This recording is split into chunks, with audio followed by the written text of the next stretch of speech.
Hello students, welcome to the Ayur army YouTube channel. HPSC AMO 2024 की free lecture series में आज हम चरक शारीर स्थान को स्टार्ट करने जा रहे हैं। चरक शारीर स्थान से भी कई सारे इंपॉर्टेंट क्वेश्चन बनते हैं और इंपॉर्टेंट पॉइंट्स भी हैं। तो वीडियो स्टार्ट करने से पहले जितने भी न्यू कैंडिडेट हमसे जुड़ रहे हैं वो चैनल को सब्सक्राइब जरूर कर लें और बेल आइकन को दबा दें। और अगर हमारी वीडियो अच्छी लगती है तो लाइक और शेयर करना ना भूलें। तो चलिए वीडियो को स्टार्ट करते हैं। सबसे पहला चैप्टर है चैप्टर नंबर 1, चरक शारीर स्थान का कतिधा पुरुषीय शारीर व्याख्यासम। ठीक है, तो इस चैप्टर में देख लेते हैं इंपॉर्टेंट जो है टॉपिक क्या है उसके बारे में। तो सबसे पहले ये जो लाइन है आप देख रहे होंगे, श्लोक नंबर जो 5 है। इसमें निष्क्रियम स्वतंत्रतम वसिनम सर्वं विभुंग, ठीक है, क्षेत्रम साक्षिणम। तो ये जो है ये क्या है, पर्याय हैं आत्मा के। तो एक बार इनको देख लें, पर्याय हैं आत्मा के पूछ लिए जाते हैं। अगला देख लेते हैं।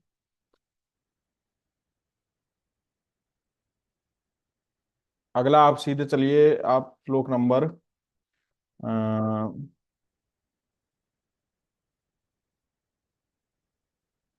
श्लोक नंबर ये श्लोक नंबर 16 और 17।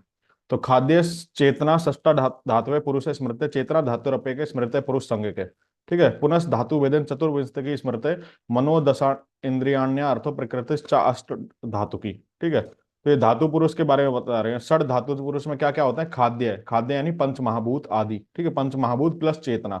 ठीक है, तो पंच महाभूत प्लस चेतना बना के छह हो गए। तो छह धातु पुरुष यानी षड धातु पुरुष। एक धातु पुरुष किसको कहते हैं, चेतना धातु रपय के स्मृत पुरुष संघ के। तो एक धातुवच पुरुष में सिर्फ चेतना होगा। ठीक है, तो चेतना धातु रपय के स्मृत पुरुष संघ के, तो ये हो गया आपका एक धातु पुरुष। फिर बता रहे हैं धातु भेद से चतुर्विंशतिकी पुरुष भी होता है। ठीक है, चतुर्विंशतिकी पुरुष भी होता है। और चतुर्विंशतिकी पुरुष यानी 24 तत्व है। तो 24 तत्व कैसे हुए, अष्ट प्रकृति और षोडश विकार मिला के। ठीक है, तो अष्ट प्रकृति षोडश विकार कैसे हो गए, अष्ट प्रकृति में हो गए अव्यक्त महान अहंकार पंच तन मात्रा। ठीक है, तो अव्यक्त महान अहंकार और पंच तन मात्रा में हो गया आपका शब्द शब्द स्पर्श रूप रसगंध। 16 विकार में, षोडश विकार में क्या हो गया, एकादश इंद्रिया, एकादश में होगी 5 कर्म इंद्रिया।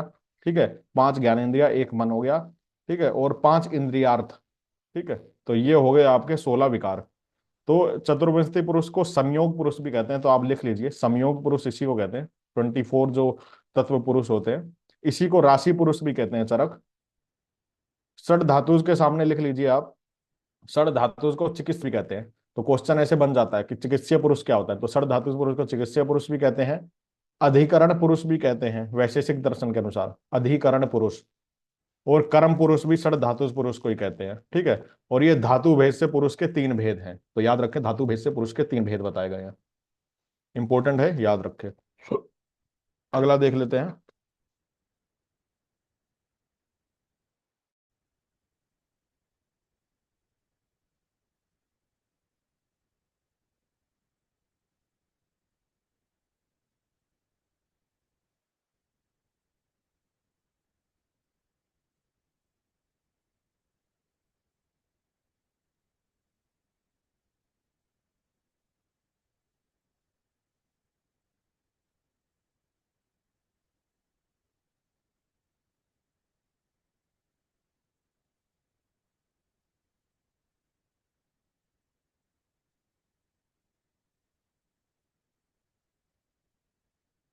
काफी आगे चला गया, एक मिनट रुकिएगा।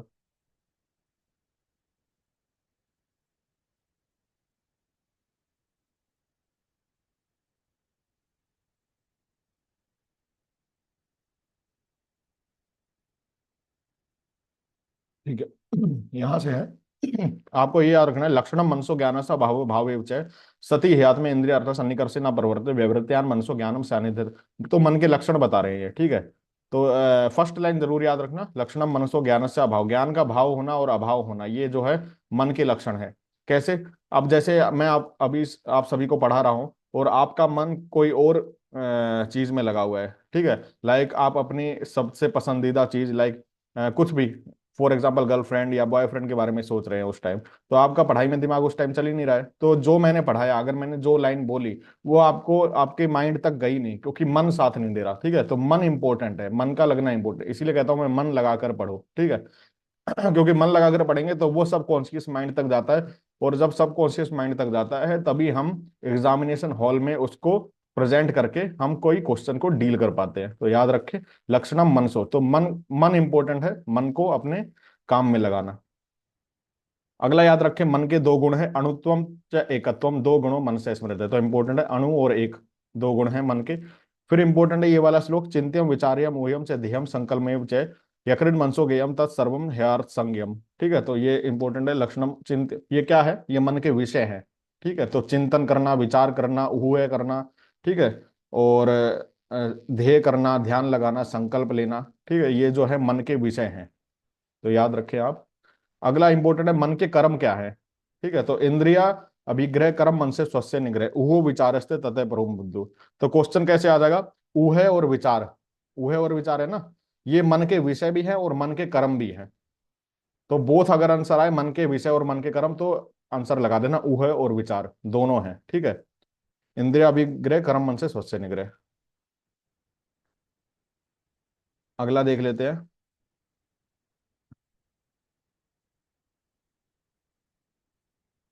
फिर इसमें लिखा है बुद्धिर निश्चयात्मिका। ठीक है, तो इसको एक बार देख ले, बुद्धिर निश्चयात्मिका, जो निश्चय ज्ञान कराती है उसको बुद्धि कहते हैं, बुद्धिर निश्चयात्मिका। ठीक है, तो आ सकता है ऐसे करके। बाकी चलते हैं अगले पे। फिर ये देखिए, हस्तोपादो गुदोपस्थम वाग इंद्रिय चाहे कर्म इंद्रियाणी पंच पादो गमन कर्माणी पावस्ते विसर्ग। तो ये क्या बता रहे हैं, ये श्लोक इंपॉर्टेंट है, इसके बारे में क्या बता रहे हैं, पांच कर्म इंद्रियों के नाम बता दिए पहले। हस्त यानी हमारे हाथ, पाद यानी पैर, गुदा उपस्थ और वाग इंद्रिय। ठीक है, तो ये हो गई पांच आपकी कर्म इंद्रियां। ठीक है, तो ये बता रहे हैं, और फिर उसके बाद बता रहे हैं कि इनके कर्म क्या है। ठीक है, तो कर्म बता रहे हैं, तो कर्म कैसे याद रखना है। चरक ने लिखा है, पानी का जो है ग्रहण है। ठीक है, यानी ग्रहण करना, पानी का है ग्रहण। जबकि क्या कहते हैं, पाद का क्या है, गमन है। ठीक है, पायु का विसर्ग है, उपस्थ का विसर्ग है, वाक का वचन है। ठीक है, तो याद रखें, पायु विसर्ग, ठीक है, हस्त ग्रहण धारण है, जीवा वाग इंद्रिय। ठीक है, तो ये याद रखें, वाक का वचन होता है। ठीक है, और सत्वा ज्योतिष तमो अनृता। ठीक है, तो सत्य जो होता है ज्योतिष रूपी होता है। ठीक है, तो याद रखें। फिर अगले श्लोक में बताया इन्होंने महाभूत के बारे में, तो पांच महाभूत होते हैं। ठीक है, आकाश वायु अग्नि जल पृथ्वी, तो ये पता ही है हमें इसके बारे में क्या पढ़ना है। अगले देख लेते हैं।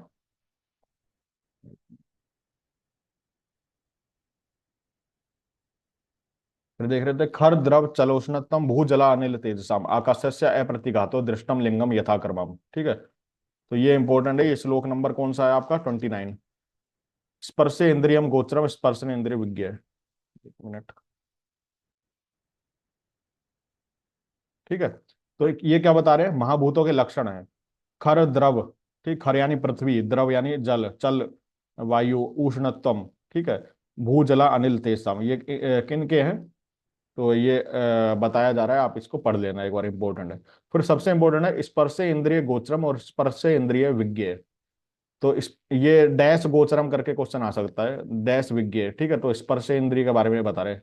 ठीक है, तो ये बता रहे स्पर्श इंद्रिय से जैसे स्पर्श का ज्ञान होता है, उसी तरह स्पर्श का अभाव भी होता है। यानी कि हम, हमें कोई टच नहीं कर रहा है या कोई भी चीज हमें टच नहीं कर रही है, इसका अभाव होना, ये भी स्पर्श इंद्रिय ही बता पा रही है। ठीक है, और अगर हल्की सी भी हवाएं तेज चलती और हवाएं अगर टच होती है, ठीक है, तो ये हमारी स्पर्श इंद्रिय ही तो बताती, स्पर्श इंद्रिय गोचरम। ठीक है, यानी ज्ञान की उपलब्धि करवाना, तो ये इंपॉर्टेंट है। फिर बता रहे हैं इसमें, गुणा शरीरे गुणी नाम निर्दिष्टा चिन्ह में, तो ये ज्यादा इंपॉर्टेंट नहीं है। ये इंपॉर्टेंट है, अर्था शब्दादि ज्ञेय गोचरा विषया गुणा। तो ये बता रहे शब्दादि जो गुण है इंद्रियों के द्वारा, वो इंद्रियों के विषय है, उन्हें अर्थ जानना चाहिए। ठीक है, तो अर्था शब्दादि ज्ञेय गोचरा विषय गुणा, ये फिल इन द ब्लैंक्स में क्वेश्चन कई बार आ जाता है।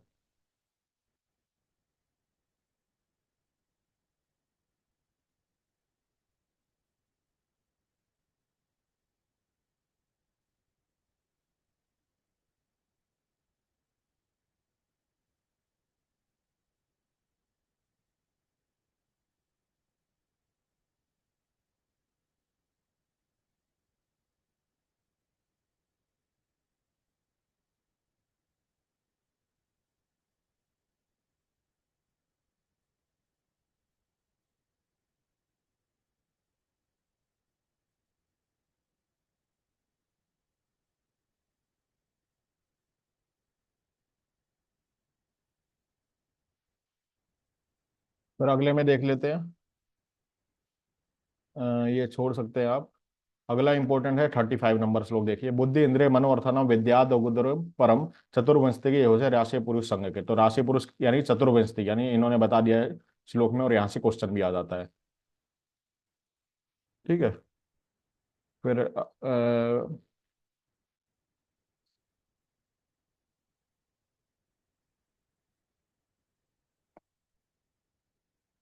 ये छोड़ सकते हैं जो श्लोक दिए गए हैं।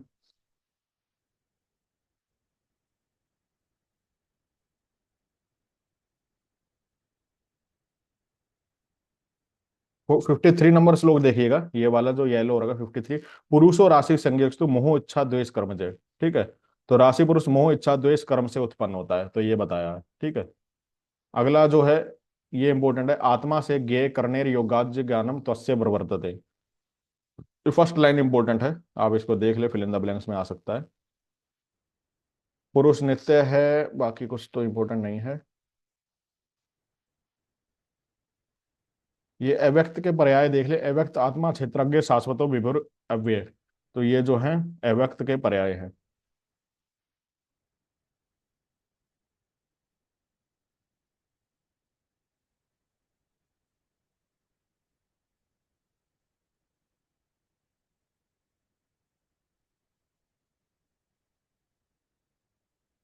फिर इंपॉर्टेंट श्लोक ये है आपका 70 नंबर, इस पे आइए सीधे। प्राणापानो निमेश आद्य जीवनम मनसो गति इंद्रिय अंतर संचारे प्रेरणम धारणम चयत देशा अंतर्गति स्वप्ने पंचत्व ग्रहणम तथा।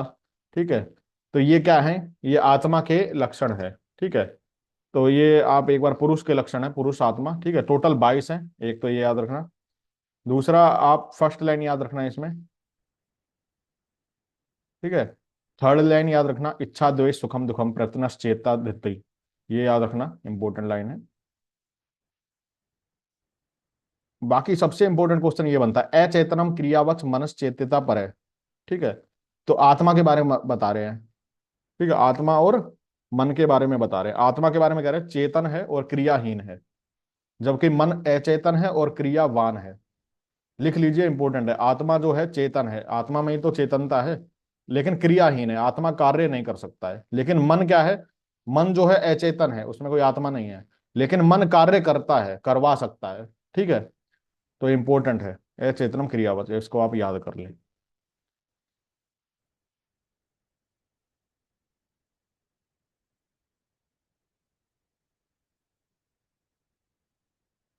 बाकी ये आप छोड़ सकते हैं।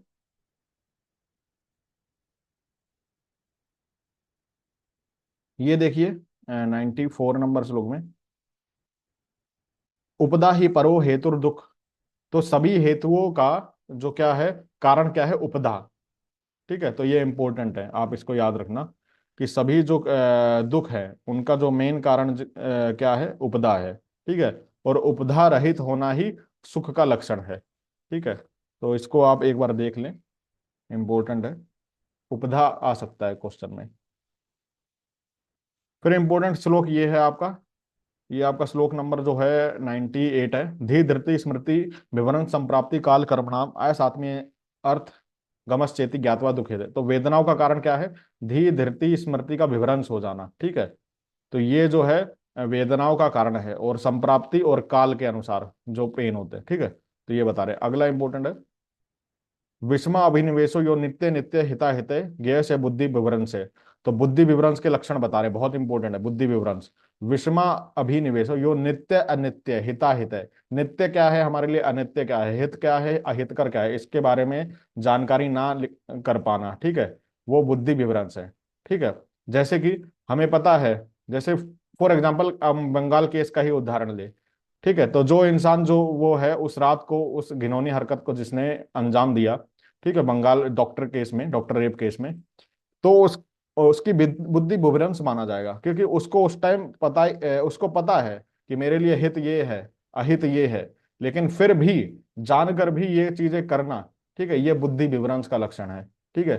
तो ये बुद्धि विभ्रंश है, और उसका वो जो है सजा वगैरह भोगेगा ही। ठीक है। तो इसलिए बुद्धि विभ्रंश इंपॉर्टेंट टॉपिक है।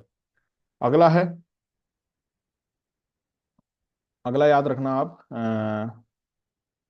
विषय प्रवणम सत्वम धृतिर्भिषान शक्यते, ये धृति भ्रंश का लक्षण है। ठीक है, विषय प्रवणम यानी अहितकर शब्द विषयों से संलग्न मन को ना रोक पाने की असमर्थता। ठीक है, यानी लॉस ऑफ पेशेंस, धृति भ्रंश हो गया लॉस ऑफ पेशेंस। ठीक है, अगर कोई इंसान उकसा रहा है आपको और आप अपना पेशेंस खोकर और उससे लड़ाई करने लग जाते हो, ये धृति भ्रंश है।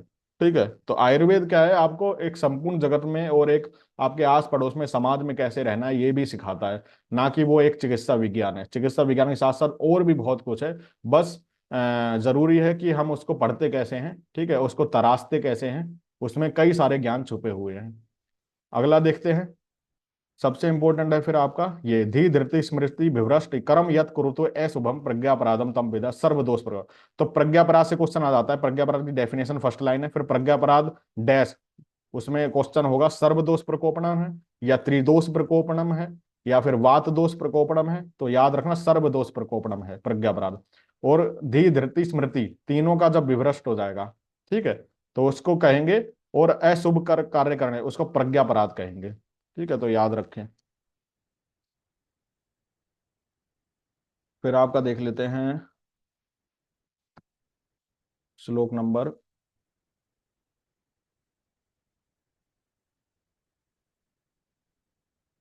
ये देखिए एक बार श्लोक नंबर जो है ये 114 है शायद, 115 है।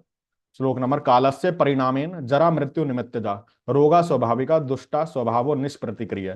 तो स्वाभाविक रोग कोई पूछे तो कौन से है, जरा यानी बुढ़ापा स्वभाव से ही आता है, मृत्यु, ठीक है, ये जो है आपके स्वाभाविक रोग है। ठीक है, और इसका क्या माना है, निष्प्रतिक्रिया। निष्प्रतिक्रिया यानी चिकित्सा नहीं कर सकते, निष्प्रतिक्रिया। तो एक क्वेश्चन आ जाता है स्वभाव रोग डैश निष्प्रतिक्रिया असाध्य कृषि साध्य, तो निष्प्रतिक्रिया है, याद रखें। ठीक है,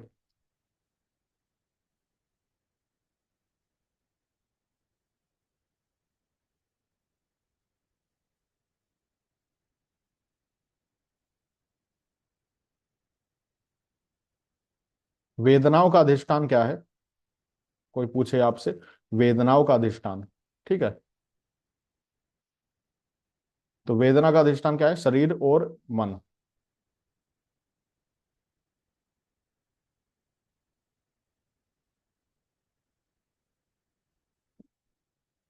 ये अटक जाता है ये, एक मिनट।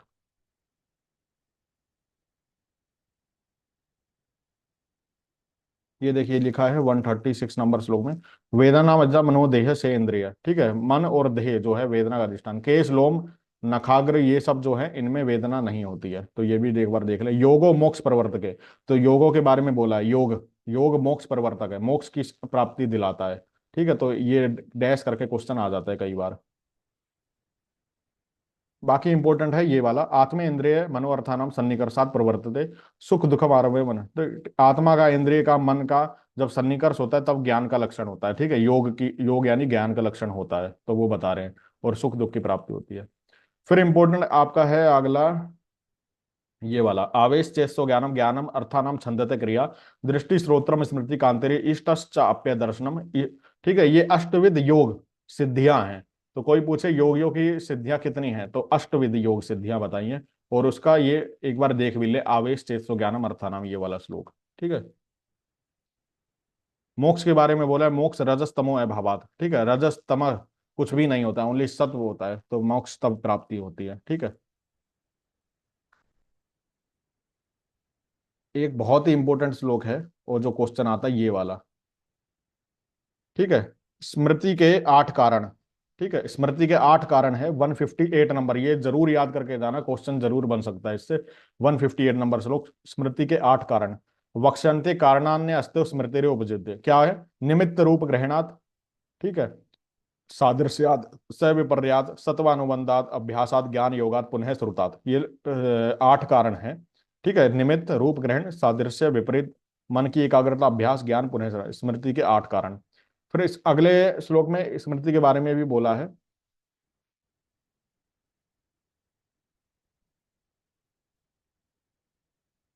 ये बोला है दृष्ट श्रुतानुभूतानाम स्मरणात् स्मृति उच्यते। तो स्मृति की परिभाषा है दृष्ट श्रुतानुभूतानाम स्मरणात् स्मृति उच्यते, इंपॉर्टेंट है, आप याद रखें। ठीक है, तो आपका जो है फर्स्ट नंबर चैप्टर जो है वो फिनिश होता है। फर्स्ट नंबर चैप्टर काफी लेंदी था, तो इसमें जो इंपॉर्टेंट क्वेश्चन बनते हैं और कैसे बनते हैं उसके बारे में मैंने बता दिया है। ठीक है, वीडियो कैसी लगी हो लाइक और शेयर करना ना भूले। तब तक के लिए जय हिंद, जय आयुर्वेद।